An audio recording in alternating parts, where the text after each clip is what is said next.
G'day gang, Simo and Ed, back again for another episode of the Fastline Track Growth Show, where we talk all things karting and business. Today is the second week of planning. If we'd have planned that, we'd have got it right. Yeah. If you fail to plan, you plan to fail. Absolutely. So we talked about 4 things in the last video. We're going to add to that with another 4 points today to talk about planning, the absolute game changer for your track business. Hopefully you've already started to percolate a few ideas from the last video. We're going to push this through now, but as they come together, you really will have the opportunity now to go and just grab the bull by the horns, grab hold of your business and direct it to wherever you need it to go. So, point 5. Marketing budgets. You need a marketing budget. So This is one of those other key areas. I sit down with a track owner or a business owner and sit down and go, what have you got in your marketing budget for the next 12 months? And then you just wait for the tumbleweed.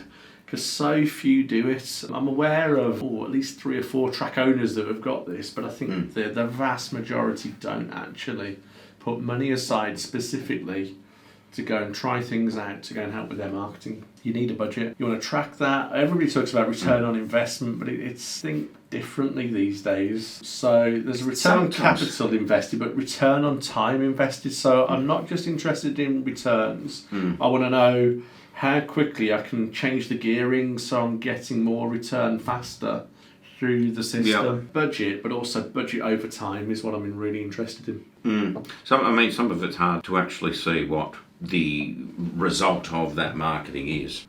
Take our newsletters, for example. I was going to go to newsletters, yeah.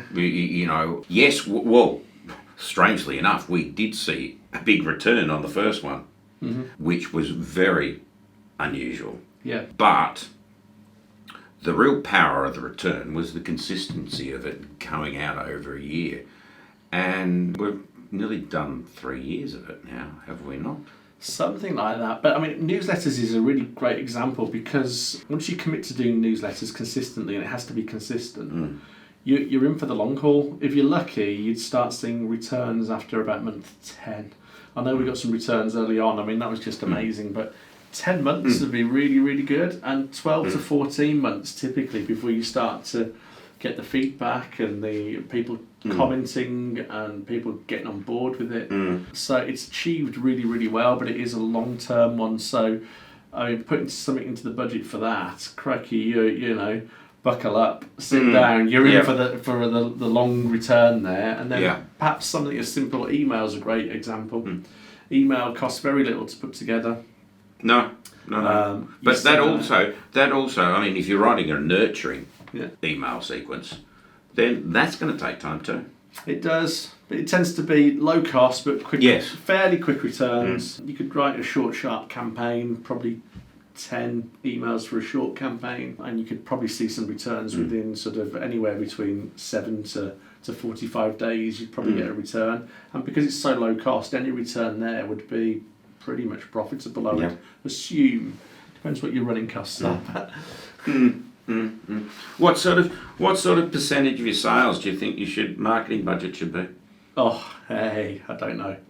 There's a couple of variables in there. If you've been a long established track, we were chatting just yesterday morning to a go-kart track owner, and their catchment area, I had a look at it, was about 250,000 people.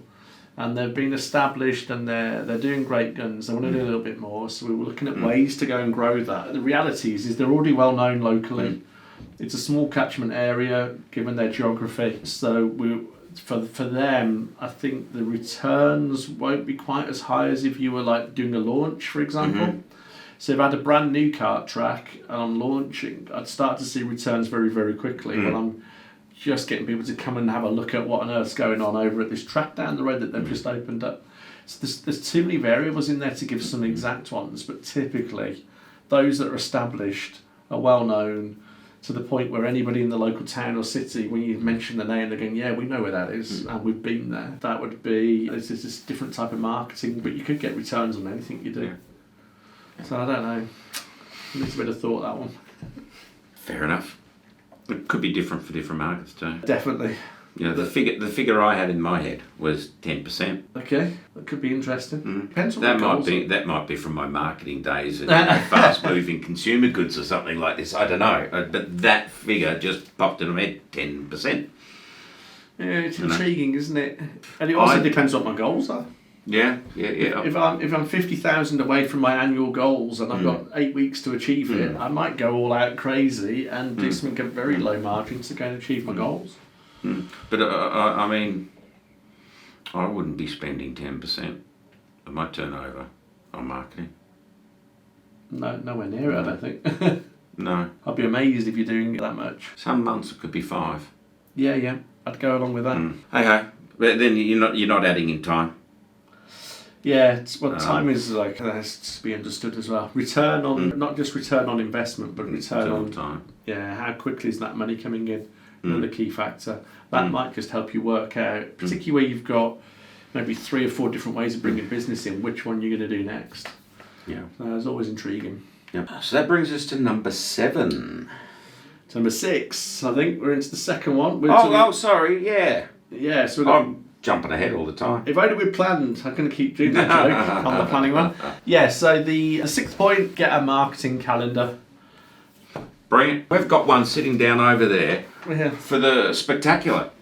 Yeah, it's all been mapped out. We've mapped out, well, not just for the spectacular, I've mapped out all the marketing right up till the end of the year and the beginning of January. Cool. So we've had a ballpark idea, haven't we, for the whole year ahead, pretty much what we're going to be doing, and then as we get closer and closer to events, we put a bit more meat on the bone, as it were, put a detail in there, just to go and make sure that we are really driving things over the line. I mean, I haven't written all the content for that. Yeah. I've got my newsletters in there, I've got my social media posts, I've got my emails for Dortmund, and I've got my emails, my weekly emails, because I've got a confession. Here we go. I've been kidding myself Have you? for the last couple of months that me sending out an email about these videos is my weekly video, my weekly email. Okay. And I've just realised it's not, because it's not really nurturing my customers. No. So I'm going to start them again. I mean, if we'd have really nailed these videos, and I think we do an okay job, but let's be honest, we're brutally honest with each other. I'm not sure it maybe does all the nurturing we need it to do, so we're going to have other stuff in there that's really going to help nurture. Very brave of you to go and admit to this in camera. This is excellent. Hey, you've got to go to the room and mirror sometimes to take a good long hard look at yourself, don't you? Absolutely. It's above the line thinking, but we'll maybe talk about that in another video. So calendar's really important. Yeah, it really helps. But it does 2 things. I mean, one is it maps out the year ahead, obviously. The other thing it does for me often is you put all the stuff in, you go, shit, how are we going to fit all this into the calendar? Because it never seems to fit. Well, we did this we actually planned out the newsletters. Yeah.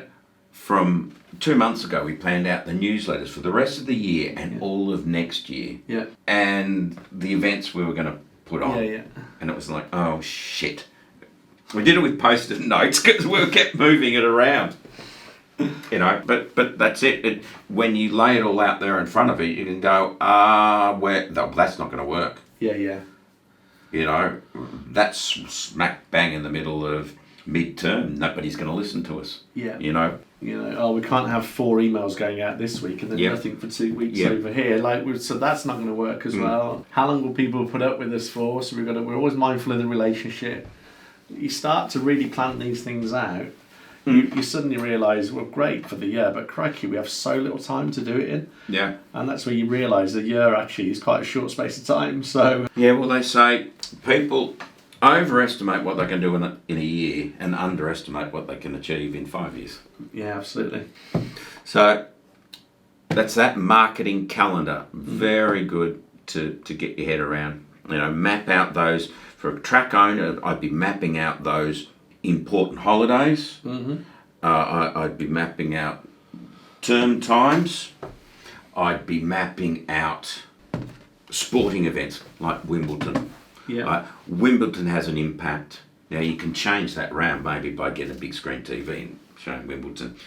World Cup, that has an impact. Yeah. For those outside of Europe, the World Cup is what the Americans and Australians would call soccer. They call it football over here. They're kidding themselves. But anyway, Oh dear. I'm going to be lynched for that. In the car park, let alone anybody watching the video. But the world stops for that. Can I just point out that in South America it's quite a big deal as well?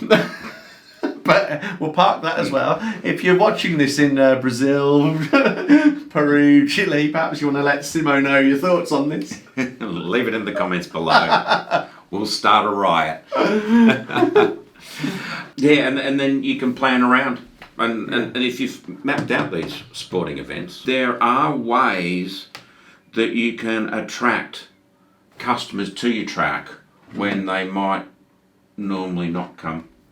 You can also help massively with developing the conversations trackside. Mm. So if your marshals know that there's the football World Cup, I don't know if it's on at the same time as the soccer World Cup, but park that for a second. If we know that the football World Cup is coming up, we can start to ask people as they're coming off the cart, what are you doing for the World Cup? Where are you watching it? And we can tune our marketing in. Yeah. So, but the conversation starts to flow because they're aware that something's going to happen. They're going, we're going to have a big screen TV here. We're going to have people racing. You've got people that aren't into football, but you want to spend some time and have a beer and watch on the big screen. Well, great. You can have a beer and watch on the big screen while they go and have a race. And then once they've done their sort of 15 minutes, which will take roughly 45 minutes anyway to sort out, that's like a half in football. So that's great. Now you've got somewhere where all your friends can get involved at the same event without having to watch football. Like, this stuff's almost right in itself. Yeah. And gives you the content for your emails after the game. You can talk about what's happened in the game. What's happened at your place when you were watching the game. That's it. Classic. Well, Super Bowl's going to be the same in America, isn't it? Yeah. Crikey. Yeah. That's, what's that, end of January, I'm guessing? Somewhere around there normally. Down in Oz, the grand final. What's this, Aussie Rules Football? Yeah, or something? yeah. It's the... Only the toughest of the toughest can play Aussie rules football. I used to watch quite a bit. I used to quite like it. But then my two sports growing up were rugby and kickboxing, so I just separated out some of the violence into a separate sport. Number 7. Yeah. Comes after number 6. It does. It's the operations improvement plan. So I know you thought we were all sales and marketing, but no, we do think about operational improvements as well. So this is not an exhaustive list, but the sorts of things you want to be thinking about is your facilities, your equipment. You want to think about customer satisfaction. You want to start thinking as well about your leadership style yourself for the business, but also who are the leaders in your business that can impact. And really you want to go and start encapsulating that and putting that within the plan. This is a little bit about trimming your costs too. It could be. You might have to increase them rather than trim. Yeah. Depends. See, if you look at facilities and you're sitting there and you're looking around the car park and it's like there's all puddles and, you know, when it rains, like there's nowhere to park because they're stepping out into puddles in the car park. You've got to operationally start thinking about, I might need to spend a bit of money to improve the car park with a view to maintaining sales. It might increase them. See, I was thinking processes. I think it's systems and processes. I mean, it's always good to sit back and have a look at your system. Yeah. Your processes. Because if you can cut some time out and make it more efficient, make it more streamlined, you know, you can save some costs. And you can also increase customer satisfaction. Yeah, I'd be really thinking long and hard. I'm always a little bit surprised, and it still happens where something new is implemented down at the track, and like you're looking at them, you're going, yeah, but as a customer, what have you just done? And they're like, I've just made the customer have to work a bit harder while they're down at my track. And when you bolt stuff together, and pretty much every business is bolted together over time, bits and pieces. There may be really good things going on individually in silo of what they've just added. When you start to look at that customer experience from an operation improvement plan point of view, you're like, actually, why are we getting the customers to walk from there to there and press a button or get a readout and have to walk back over to the podium over here and then have to then work out how to get it onto social media or whatever you're looking at as an operation? I mean, I always look at, you know, whenever we're tweaking our systems or procedures here, I always look at it from a customer point of view. Yeah.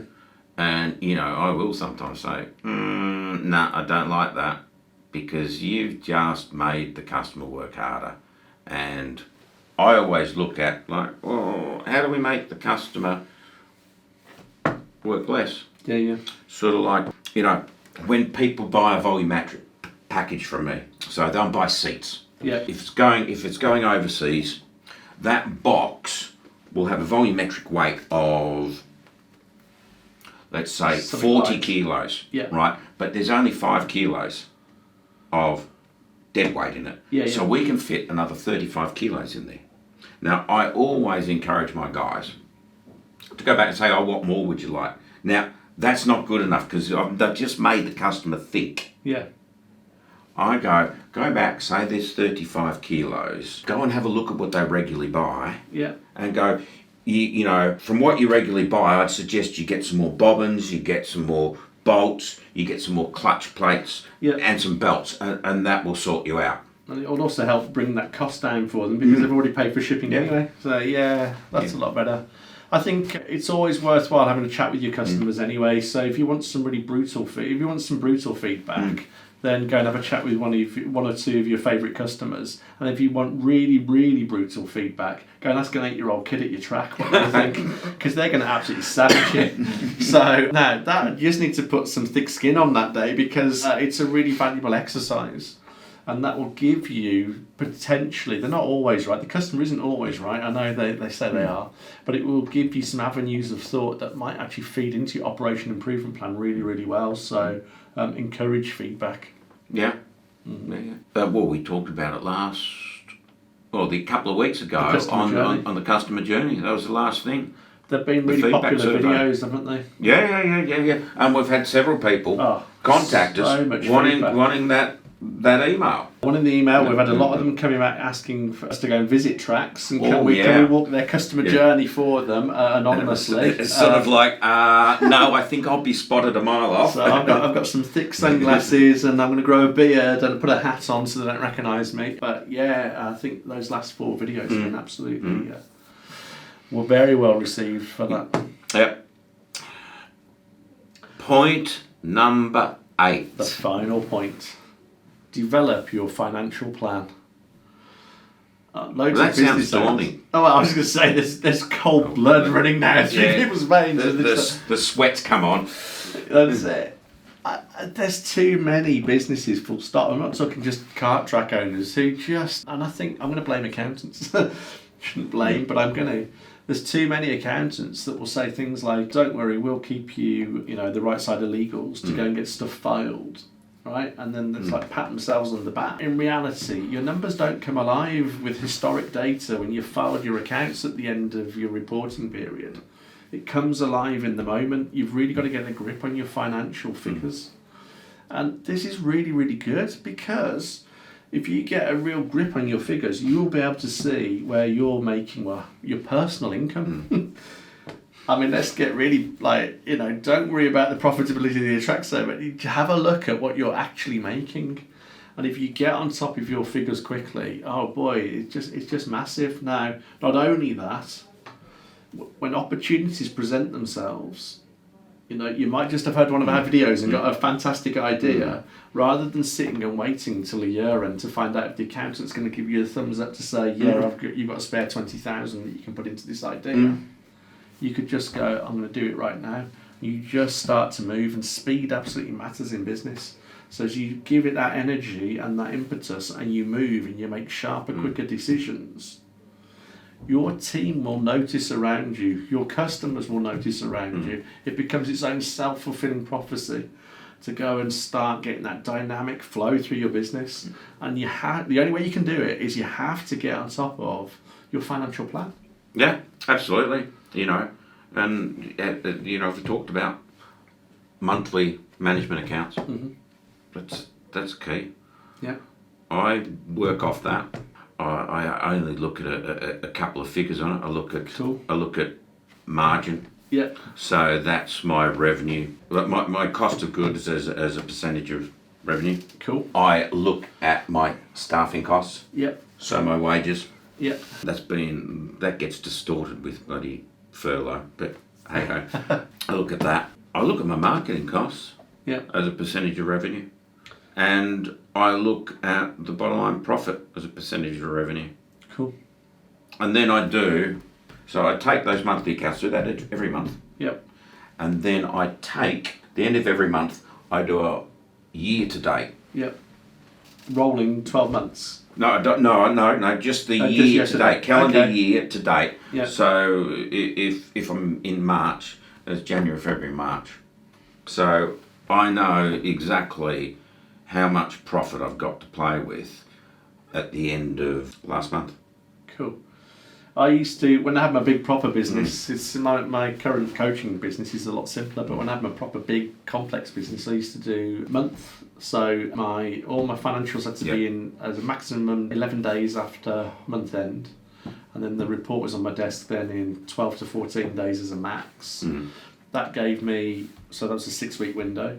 Then I'd have the quarterly, and then I'd have a 13-month rolling just went through, so there were my 3 figures that came out, and that gave me, I can't remember why I did the 13 months, but it was something to do with, there's a couple of months where figures didn't quite work out, and 13 months just kept me sane, because I could just see it was part of a trend, but you don't pick that up sometimes on year-to-date or annual figures. So rolling 13 months was helpful, and it also meant I could see the previous, so if I was in November like we are at the moment filming this, I could look at the November 2021, I could go back to the November 2020 very quickly on my rolling 13 months. If I got a rolling 12, I don't see what November was doing last year.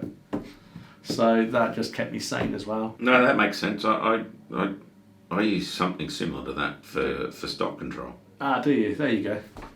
So that it just helps massively. So don't be contained by your calendar. No. Find stuff that's going to work for you. There's every chance that that you're just sitting there in fright. That would be perfectly normal, right? I'm not an accountant. I'm not even brilliant on the financials, but I do know how to put a financial plan together. So if you're a track owner sitting down and you want to get more into this and get greater control of your business, call me. Me and Simo might pop along, but we'll show you how to start putting bits and pieces in. So I've got a lovely piece of software that will do it with you. We'll have a look at it together. In fact, I've got a nice piece of software, nice spreadsheet. Yeah, that does that. Right, that looks at all of your costs. Yeah. And then you can tweak your leads and things like this. Yeah. And your average cost And to works it all work the way out. back. It works it all the way back. So you put in right here, right. This is what I want, and I go, bing. This is how many leads you need. There you go.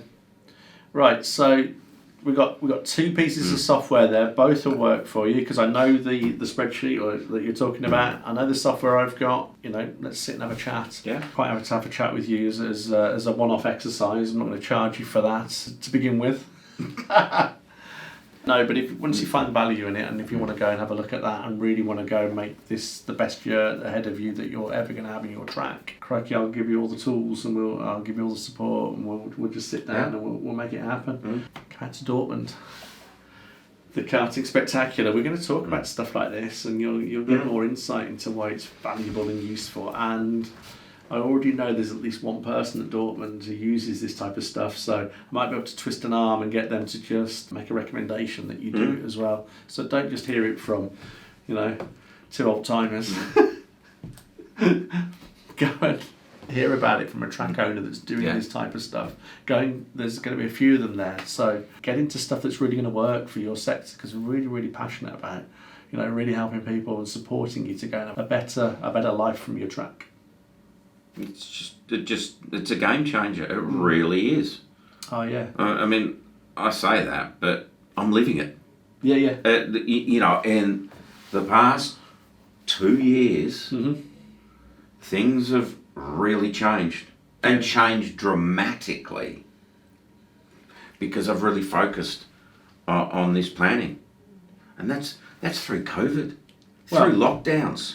I'm going to just say, if there wasn't a plan in place when COVID hit, I don't know where many businesses would have ended up. Because I've seen the headlines, I've seen what's happening. A lot of my old colleagues that are around debt and insolvency in the UK, and I'm hearing the feedback. And I'm convinced, because they asked the question, have you got a business plan? And it's all where they're rubbing the dust off the sheets. And I'm convinced that if you've got a plan, it doesn't matter what faces you suddenly get better at creative thinking, better ideas, and if you just commit to that plan and making it happen. And it doesn't have to be a document like the, like the volume of War and Peace. No, I don't think it's useful. No, It's got to be like a one-pager for most people. My first one was just a spreadsheet. Oh, was it? Okay, cool. What, with numbers in, or just a spreadsheet with a few KPIs? Yeah. Sort of average customer value, right? Number of customers, revenue targets. Yeah. And I had in there number of salespeople.